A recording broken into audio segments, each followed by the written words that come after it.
Irmãos em Cristo Jesus e amigos seculares, aqui estou mais uma vez para cumprimentá-los na paz gloriosa de nosso Senhor e Salvador Jesus Cristo, bem como dar continuidade a esta obra.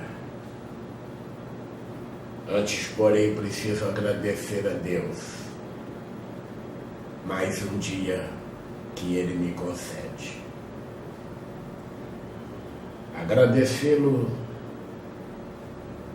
pelos livramentos que Ele tem me dado. Agradecê-lo pela atenção e pelo zelo, os quais Ele me dedica. Agradecê-lo pelo sustento material e espiritual que Ele me tem concedido. Agradecê-lo também pelo fortalecimento e ânimo que Ele tem me dado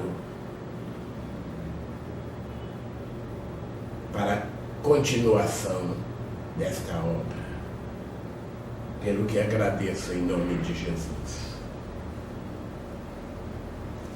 Capítulo 11 de Atos nos diz o que segue. E ouviram os apóstolos e os irmãos que estavam na Judéia, que também os gentios tinham recebido a palavra de Deus. E subindo Pedro a Jerusalém, disputavam com ele os que eram da circuncisão,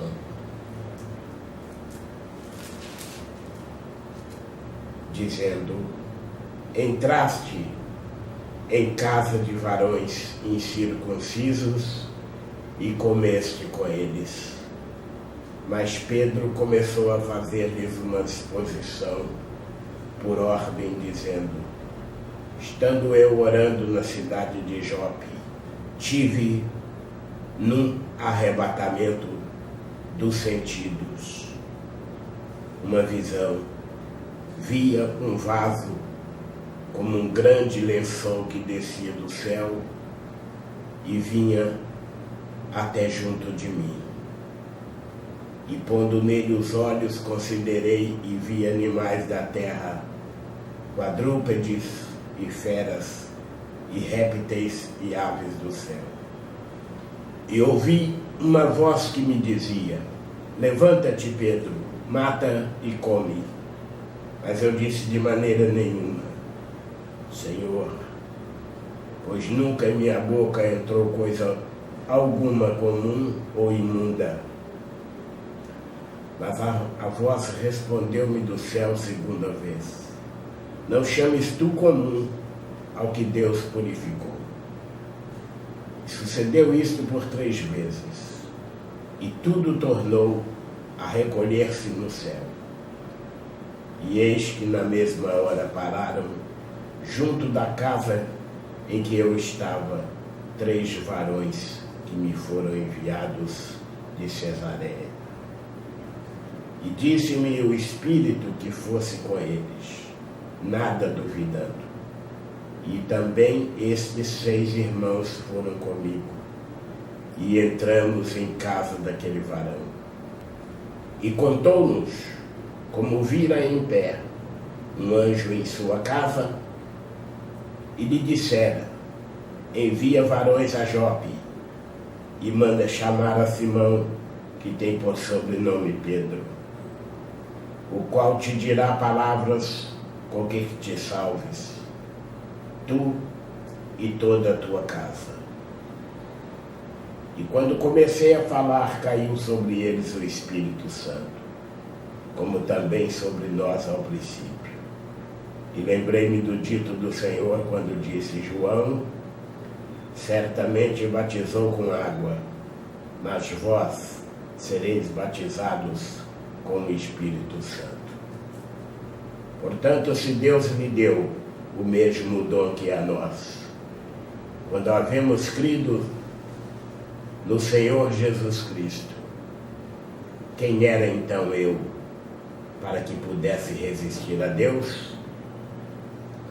E ouvindo estas coisas, apaziguaram-se e glorificaram a Deus, dizendo: na verdade, até aos gentios deu Deus o arrependimento para a vida. E os que foram dispersos pela perseguição que sucedeu por causa de Estevão, caminharam até a Fenícia, Chipre e Antioquia, não anunciando a ninguém a palavra, senão somente aos judeus.